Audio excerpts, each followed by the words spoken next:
It was late at night on a typical Tuesday evening. I was surfing the internet as I had 2 large coffees from my local coffee shop earlier that day and was unable to sleep. After watching pointless YouTube video after YouTube video, I came across a strange title in the related videos bar. None of the characters were of the English language. However, the shapes of the characters seemed to resemble words, although I couldn't quite decipher them. Curious, I clicked on the video.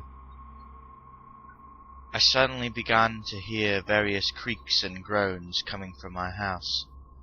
I whirled around and grabbed a nearby baseball bat, ready for a fatal battle. To my surprise, there were no intruders in the house, nor any signs of a forced entry. All the doors were also locked. Figuring I was just going crazy, I shrugged my shoulders and lazily walked back to my room. I spent a lot of money on a high bandwidth connection, so I was perplexed that the video I had clicked on had not loaded yet. Impatiently, I clicked the video 4 more times in an attempt to bring it up. After what seemed like an eternity of waiting, the page finally loaded. The background was black and it completely hid all of the text, except for the username of the uploader and the description, both in crimson red. The username of the uploader was Nightmare Slumber, and the description read as such. How ignorant of you. You are unaware of my demonic presence in your life. I will destroy everything you stand for. Worthless coward. I am always watching you. And soon, you will come to live with me. Forever. Figuring this was simply the idiocy of a 12-year-old, I did not heed the danger I was in. The video began with a picture of an abandoned mental asylum, later found out to be Denby Asylum. The picture was a long, dark and tattered corridor extending past the viewer's visual field. The left wall of the corridor had windows separated by columns. The corridor was bathed in an eerie moonlight, only broken by the shadows of the columns. The darkness of the corridor was a pure black, the likes of which I had never seen. I got the vibe that the asylum was hastily abandoned and never cleaned up. For the first minute of the video, it was simply a still frame of the corridor. There was no sound, nor movement. At approximately 1 minute 13 seconds of the video, I noticed a slow but definite movement at the very end of the corridor. The creature had a human stance, but walked very unusually, most noticeably with its head pointed straight at the ground. The creature accelerated steadily as the video progressed, eventually breaking out into a full run. It ran head first into the camera, knocking it over. Simultaneously, I heard a very loud bang at the door. There was only one, and it sounded like someone had just run into the door. I jumped up and grabbed the bat again, when I heard my computer make an error sound. The computer then blue screened at that point, saying it shut down for safety reasons. The screen then proceeded to make note of the fact that an unknown hacker had been obtaining information about my whereabouts. My antivirus program had a trace of the hacker's IP address, and came back with a city in northern Wales.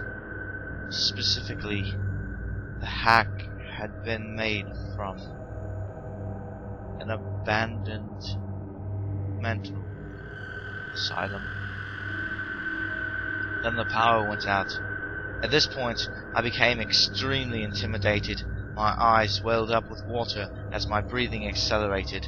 I began to hear someone groaning in pain outside the door. I knew it was a mistake to look. but I decided to anyway. When I glanced through the peephole, there was nobody outside the door. I could still hear the groaning though. No way in hell was I opening that door. I flew into a panic and immediately attempted to contact police. However, I simply got a busy tone on both the landline and my cell phone. I ran back up to my computer to see if I could still hook it up to a generator to ask for help that way, when I noticed that the computer screen was still on. In giant red text upon a black screen, it read, "Go to sleep." A piercing scream then rang out. It sounded like someone was dying. I raced to the kitchen and drew 2 knives out of a drawer. This was real. This was actually happening. The screams got louder and more desperate. Under the screams, I began to hear a faint but distinct hysterical laughter. I ran about the house trying to figure out what was going on. I then heard a sobbing coming from a closet near my computer room. My skin ran cold as I grasped the doorknob. It was cold to the touch. I should have said something before opening the door, but I didn't have the common sense to do so. I whipped the door open to see a young girl, dead and bloody, crumpled in a heap in my closet. Her stomach had been ripped open and her entrails pulled out. She was entirely naked and coated completely in blood. The wall suddenly was illuminated with a red light. I noticed that something was written in blood on the wall. "You should have heeded the warning. Time to go to sleep." I whirled around and saw the figure in the video, head down and everything. I froze in fear. With one sudden movement, as if I was watching a video that had skipped a few frames, the figure twisted its head and looked at me. Then everything went black.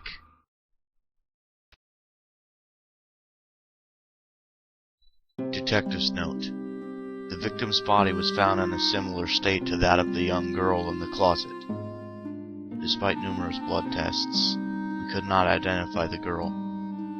In fact, due to the lack of a missing persons report, the fact that no one came forward to claim her remains or to try to solve the case of the murder, and because no blood test matched anyone we tested, it seems like the girl never really existed.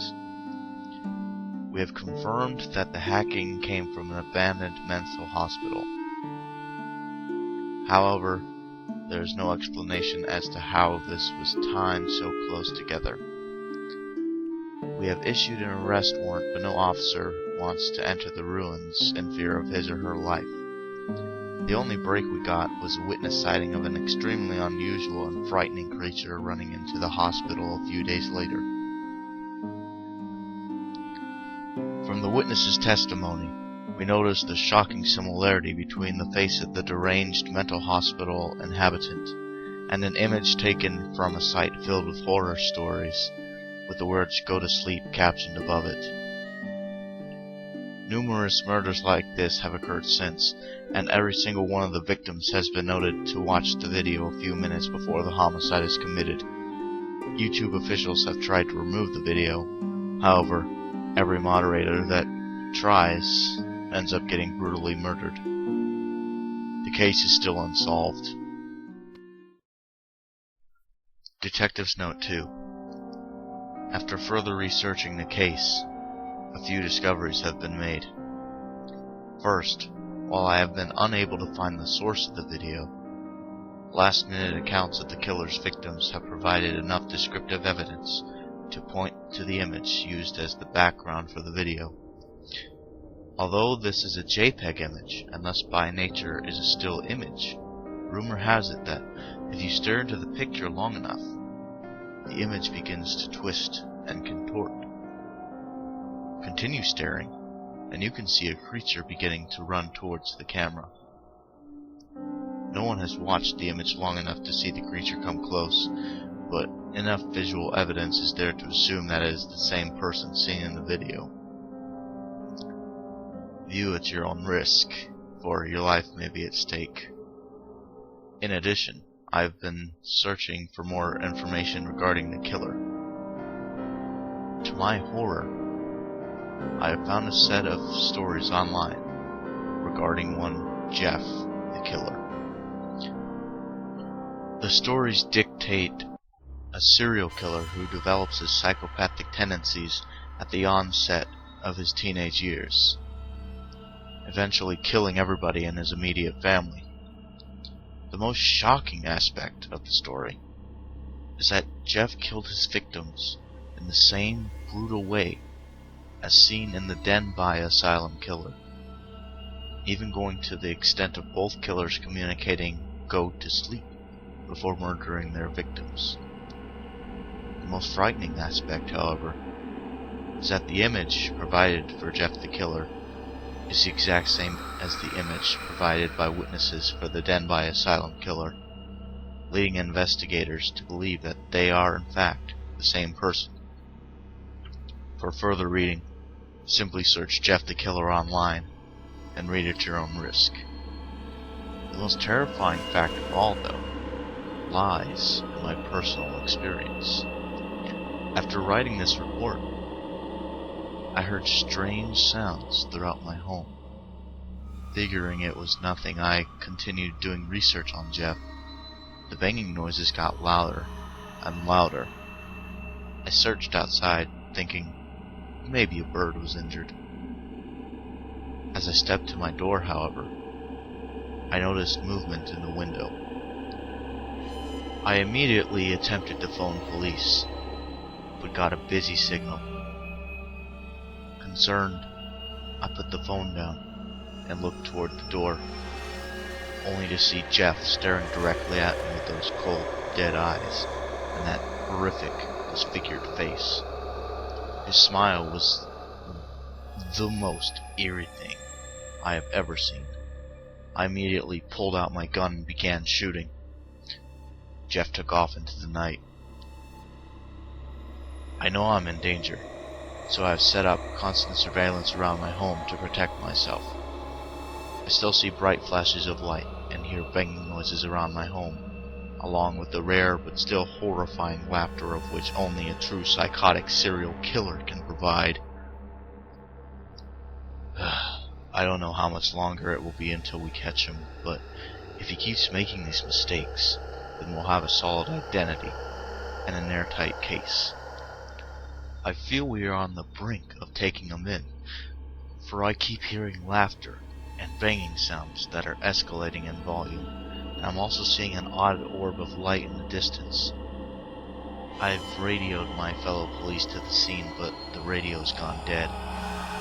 The light is getting closer, and I have my gun ready. It's him. I can see his face. Time to...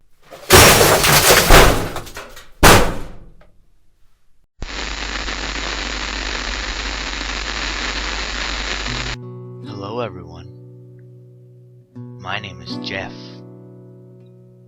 I don't like that this story is being published, but oh well. It's not like any of you could catch a demon of my caliber.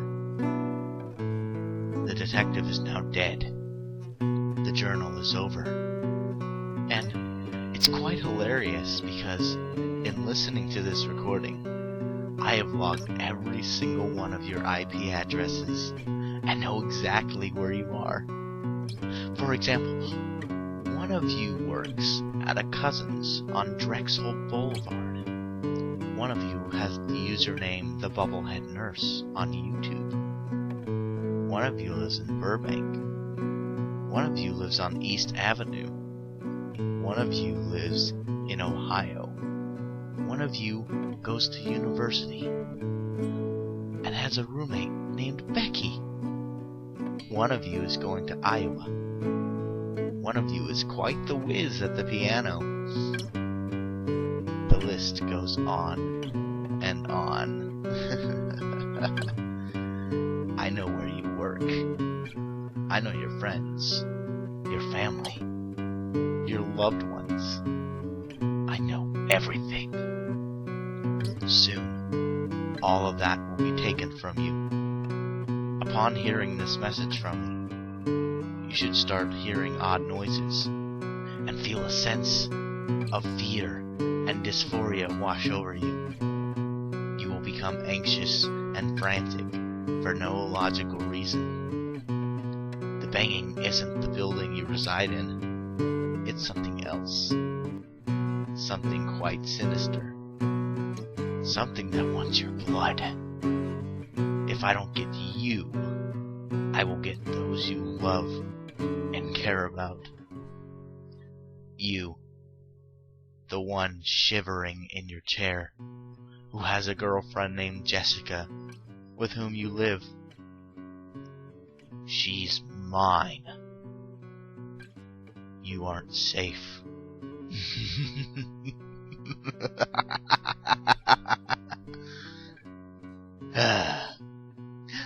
I think it's time for you to go to sleep. I'll be in shortly. Sincerely, Jeffrey, the killer. Oh, P.S. I'm not afraid of you. Those muscles don't scare anyone.